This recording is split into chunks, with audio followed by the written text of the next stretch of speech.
என்ன இருந்தாலும் திட்டம் போட்டு செயல்படுத்தப்படுகிற ஒரு சூழலை உருவாக்குவதற்காக முடிவெடுப்பது என்று வரும்போது ஆட்சி பல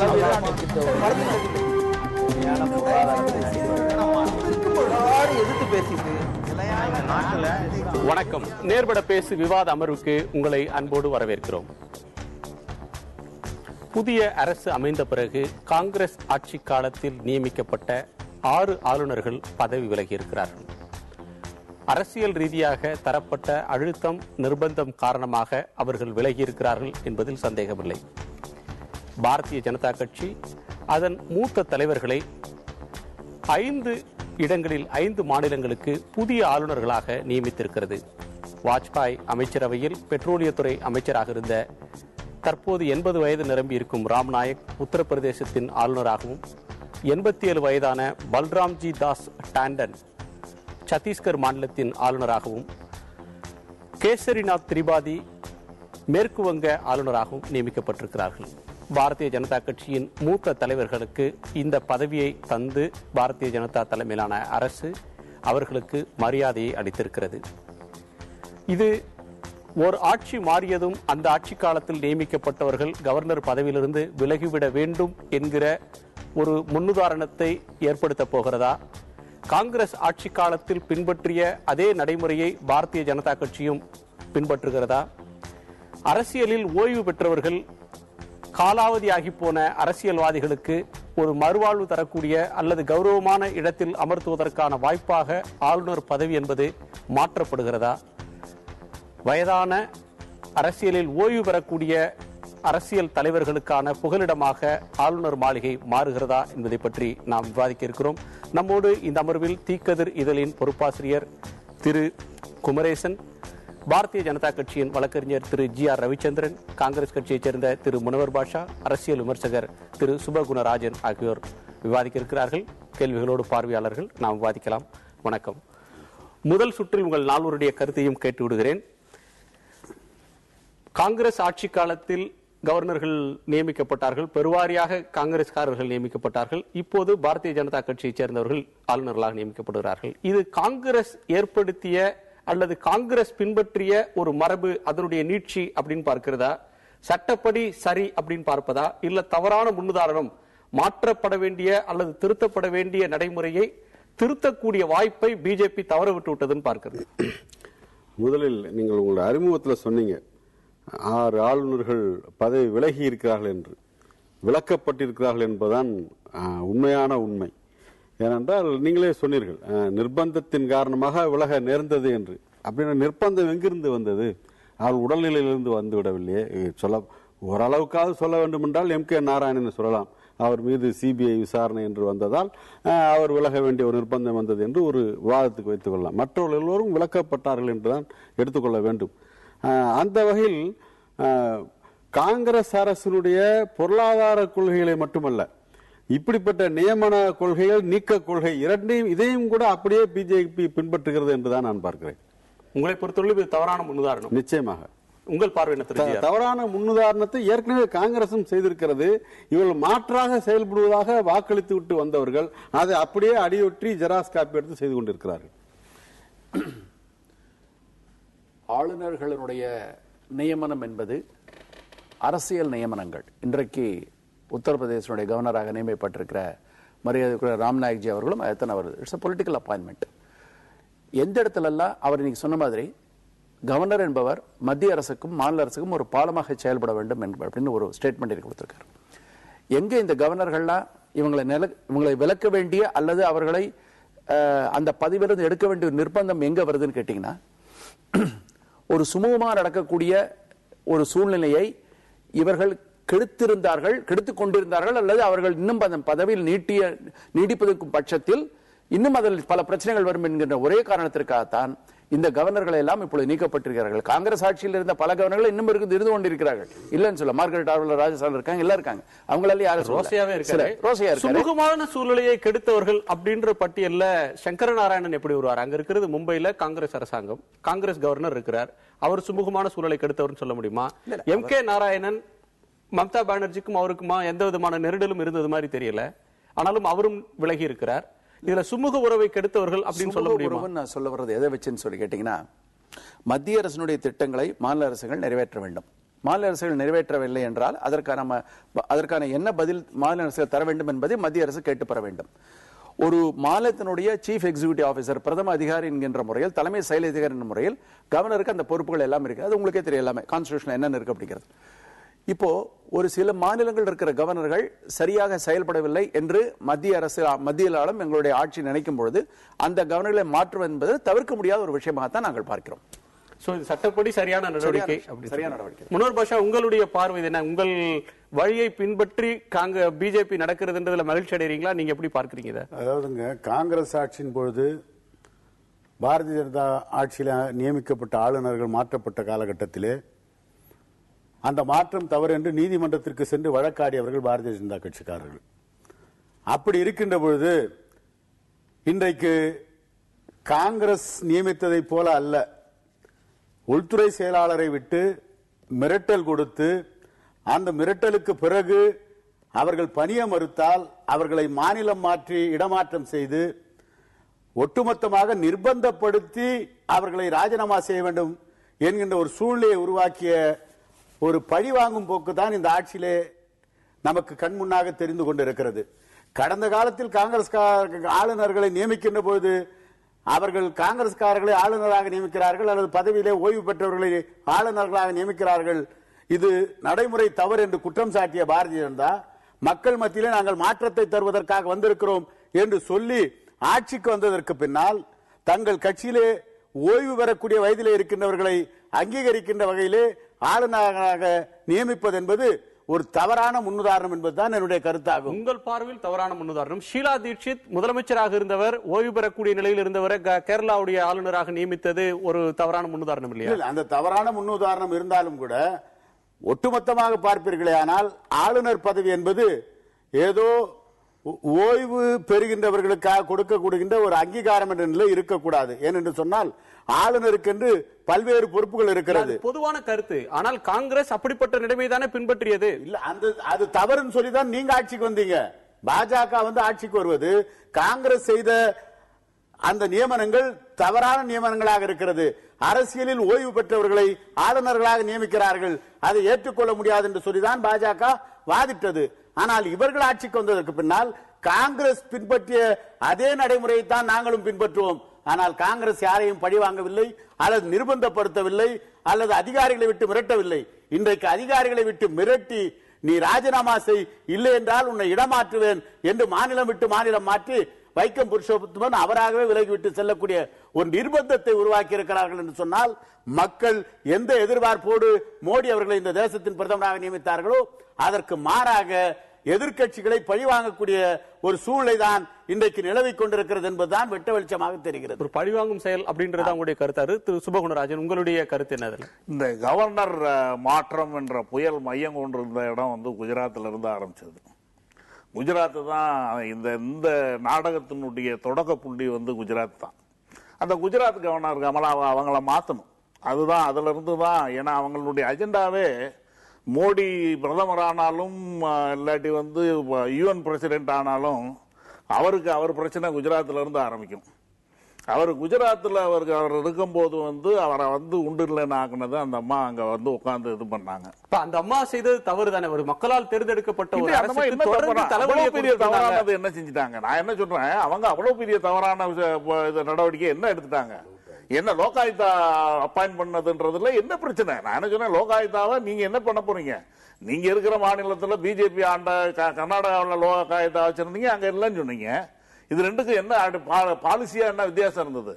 நீங்க உங்களுடைய வசதிக்கு முதல்ல அது குஜராத்தை மட்டும் சொல்லி ஆரம்பிக்க முடியாதுன்றதுக்காக நீங்க அந்த குஜராத்ல இருந்து ஆரம்பிச்சீங்க. நான் நினைச்சேன் மார்கரெட் ஆல்வாவை நீங்க ஒரு மாநிலத்தில இருந்து இன்னொரு கோவா மாதிரி ஒரு மாநிலத்துக்கு கொண்டு போய் போடுறதுல என்ன லாஜிக் இருக்கு? நான் என்ன சொல்றேன்னா, எதுக்காக ஒருத்தவங்களை ஒரு மாநிலத்தில இருந்து எடுத்து இன்னொரு மாநிலத்தில் கொண்டு போய் போடணும்? அவங்க என்ன சொல்றாங்க அப்படின்னாக்க என்ன, உங்களுக்கு ஏதோ ஒரு இடத்துல இந்த தொடர ஆரம்பிக்கிறதுக்கு ஒரு விஷயம் வேண்டி இருந்தது. அது முதல்ல குஜராத் மாதிரியான ஒரு இடத்துல அந்த மாநிலத்தில் இவங்களுடைய எல்லாம் முதல்ல இந்த டிஸ்டர்பன்ஸ்ல இருந்து ஆரம்பிக்குது. இது மொத்தமுமே அந்த ஒரு அவருடைய சொந்த பிரச்சனைகள். சர்க்காரியா கமிஷன் கொடுத்த பரிந்துரையில கூட மத்திய அரசாங்கத்துடைய ஏஜென்டாக கவர்னர் செயல்படக்கூடாது, மாநிலத்துக்கு அறிவுரை சொல்லக்கூடிய நல்ல நண்பனாக வழிகாட்டியாக இருக்கணும் அப்படின்னு பல விதிமுறைகளை சொல்ற நேரத்துல மக்களால் தேர்ந்தெடுக்கப்பட்ட நரேந்திர மோடி அரசாங்கத்திற்கு பல நெருக்கடிகளையும் நெருடல்களையும் தரக்கூடியவராக கமலா பெனிவால் செயல்பட்டார் அப்படின்ற ஒரு குற்றச்சாட்டு இருக்கு. அவங்க வரம்பு மீறி நடந்து கொண்டாங்கன்றதை நீங்க நியாயப்படுத்துவீங்களா? வரம்பு மீறி நடந்தாங்கன்றது வந்து சார், முதல்ல ஒரு சின்ன அடிப்படையா ஒரு சின்ன விஷயத்தை தெளிவுபடுத்திக்கிறோம்.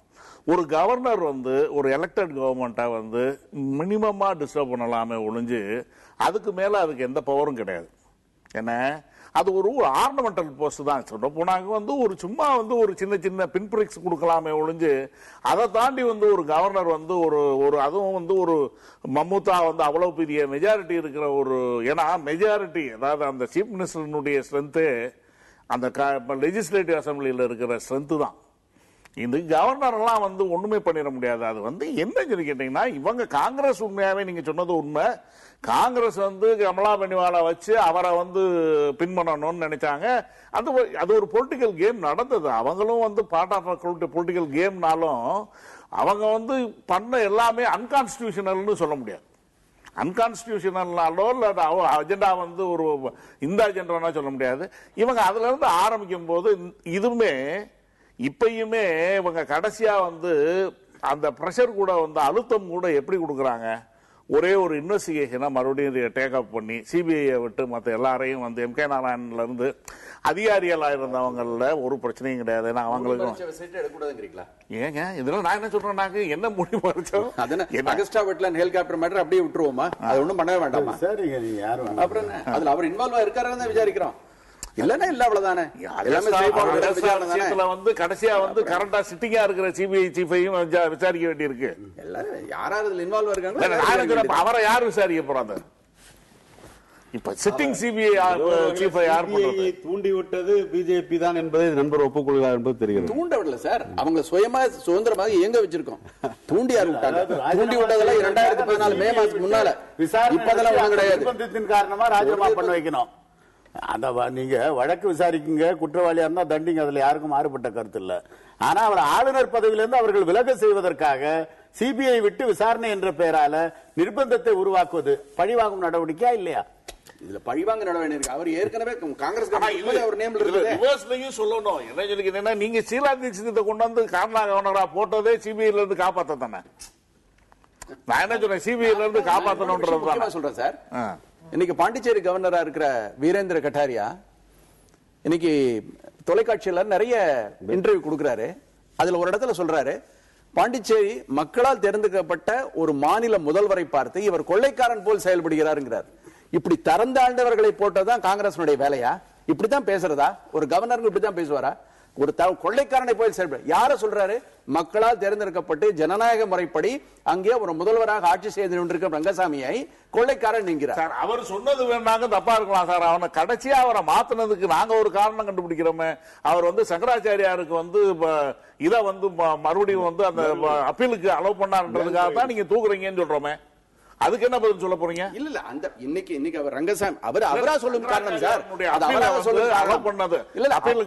அப்பீல் பண்றது புதுச்சேரி கவர்மெண்டினுடைய உரிமை. 6 மாசம் கழிச்சு அவங்க அப்பீல் பண்றாங்க.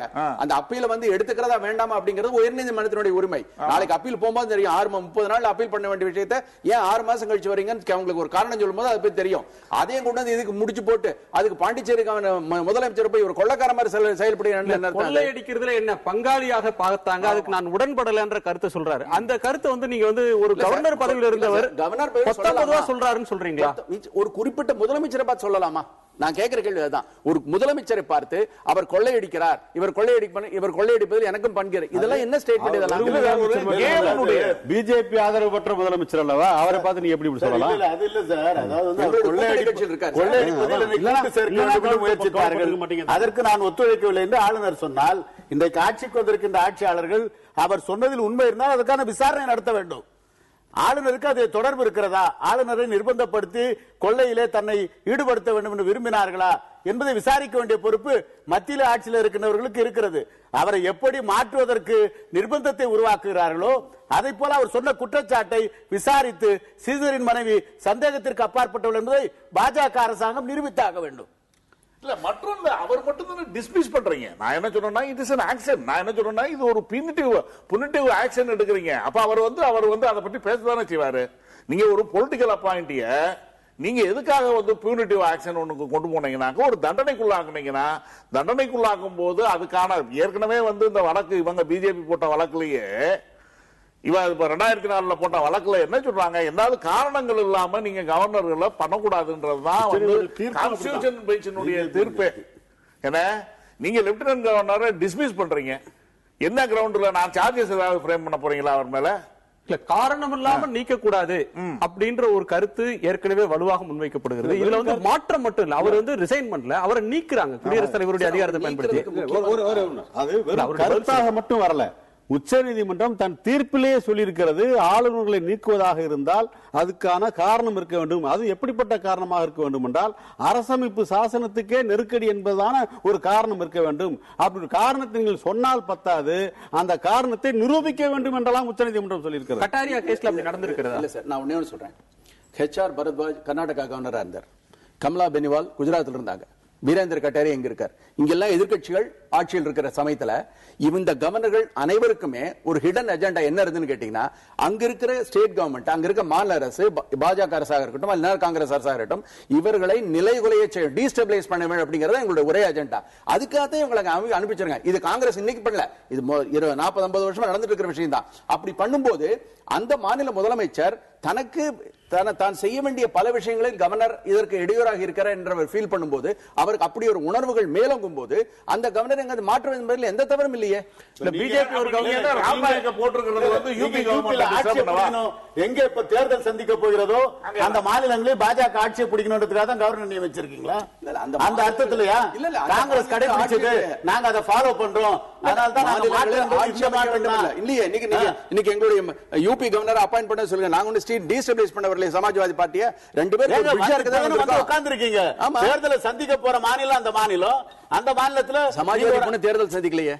எங்க எல்லா ஸ்டேட்லயும் சமாஜ்வாதி இப்ப எங்க தேர்தல் செய்யும்? இப்பதான் அவங்க ஜெயிச்சு வந்திருக்காங்க. 3-4 மாநிலங்களுக்கு தேர்தல் வருது. அந்த மாநிலங்களுக்கு அடிப்படை கேள்வி, இப்படி ஒரு ஆளுநராக நியமிக்கப்படக்கூடியவரை நீக்குவது என்பது எக்ஸ்ட்ராடினரியாக நடக்கக்கூடிய ஒன்று. ஒரு மாநில அரசை கலைப்பதை போல ஒரு ஆளுநர் என்பது நீக்கப்படுகிறார். நீக்கப்படுவதற்கு சட்ட ரீதியான எந்த காரணத்தையும் சொல்ல வேண்டியதில்லைன்னு சொல்ல வரீங்களா? இல்ல, சட்ட ரீதியாக எந்த காரணத்தையும் சொல்ல வேண்டியதில்லை நான் சொல்ல வரல. நான் சட்ட ரீதியான காரணங்கள், இன்றைக்கு அவர் நீக்கப்பட்டிருக்கிறார், அவருக்கு நீக்கப்பட்டிருக்கிற காரணங்களை ஏற்கனவே ஜனாதிபதியம் சொல்லி ஒப்புதல் பெற்ற பிறகுதானே தான் நீக்க முடியும். மக்களுக்கே தெரியாம அப்படின்னா காரணம் தெரியும். மக்களுக்கு அறிவிச்சிருக்கீங்களா? மக்களுக்கு சொல்ல வேண்டியது. ஜனாதிபதி உங்க கட்சியில இருந்து வந்தவர் தானே சார், அவர்கிட்ட ரகசியமா கட்சி சார். ஜனாதிபதி ஆயிட்ட பிறகு நாட்டுக்கு ஜனாதிபதி அவர். அதனால அந்த காரணங்கள் வெளியிடப்படும். இன்றைக்கு அதற்கான நடவடிக்கை எடுக்கப்பட்டிருக்கிறது. அந்த காரணங்கள் வெளியிடப்படும். எதற்காக அவர் நீக்கப்பட்டார் காரணங்கள் காங்கிரஸ் கட்சிக்காரர்களுக்காக நீக்கப்பட்டார் தான் ஒரே காரணம். இந்த விவாதத்துல இன்னொரு கருத்து நான் சொல்ல நேர்பட பேசுங்கனால நேர்பட சொல்வதாக இருந்தால் ஆளுநர் பதவி என்பதே அவசியமற்றது அப்படிங்கிற ஒரு அடிப்படை அரசியல் கண்ணோட்டத்தில் நான் சொல்ல வைக்கிறேன். ஏன்னா இவர் சொன்னது போல ஆளுநர் பதவி என்பது ஒன்றும் மாநில அரசுக்கும் மத்திய அரசுக்கும் இடையிலான பாலமாக இல்லை, பாரமாக இருக்கிறது என்பதுதான் உண்மை.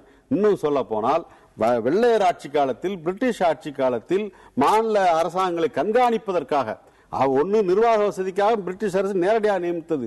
பிறகு இங்கேயே டொமினிகன் ஸ்டேட்ஸ் என்று வந்த பிறகு, தேர்ந்தெடுக்கப்பட்ட அரசு என்று இங்கேயே வந்த பிறகு அவர்களை கண்காணிக்கின்ற ஒரு ஏஜென்ட்களாகத்தான் ஆளுநர்களை அவர்கள் கொண்டு வந்தார்கள். அதை இன்றைக்கும் தொடர்பு என்பது இந்திய கூட்டாட்சி முறைக்கான ஒரு அவமானம் என்றுதான் நான் பார்க்கிறேன். அதனுடைய பார்வை நாம் தொடர்ந்து விவாதிக்கலாம். ஆளுநர் பதவியே வேண்டாம் என்பதில் உங்களோடு திரு சுபகுணராஜன் வேண்டுமானால் உடன்படுவார். ஆனால் காங்கிரஸ்காரரும் பிஜேபி காரர்களும் உடன்பட மாட்டார்கள். நாம் தொடர்ந்து அதை பற்றி விவாதிக்கலாம். ஒரு சிறிய இடைவேளைக்கு பிறகு நேர்பட பேசு தொடரும்.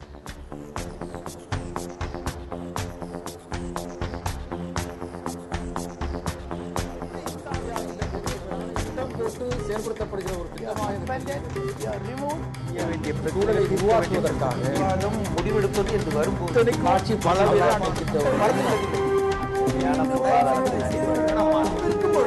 எதிர்த்து பேசிட்டு